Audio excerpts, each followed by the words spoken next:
were brothers ages 7 and 9. The boys were away from their parents at the time, sleeping at a friend's house because they were afraid of the windstorm. St. John Alexander is at the scene tonight in St. John. The community there must be devastated. You know, Rob Carey, what's so upsetting about this is that the boys were sent here to keep them safe. Now, this fire, it broke out around 5 a.m., and within minutes, the entire house was in flames. Earlier, the boys were in a different house up the road. There was a windstorm, and the elders were worried trees would hit the house. So they sent them here, right here up the road. It's away from trees, but the power was knocked out, candles were lit, and the house caught fire. There were 4 boys in the house and 2 adults. The 2 adults got out, and so did 2 of the boys. The family members say the boys from up the road, 7-year-old Devin and 9-year-old Jordan, couldn't escape.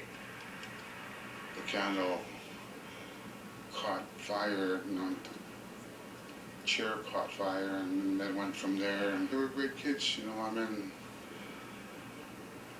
every time they came over, we would, they'd play with the kids, or, it's just, our culture are 2 different cultures, but in our culture, it's our strength, is our kids.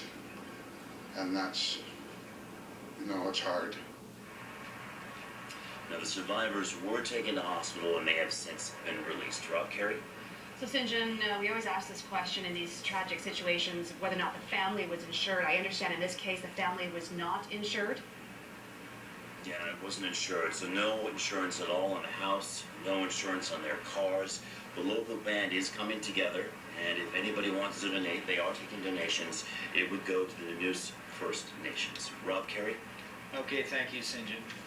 The number of fire deaths on First Nations reserves in recent years is troubling. Our investigative unit has been digging into past cases in our province and looking at solutions. And Mijun, one of them sounds so simple in theory. That's right, Carrie.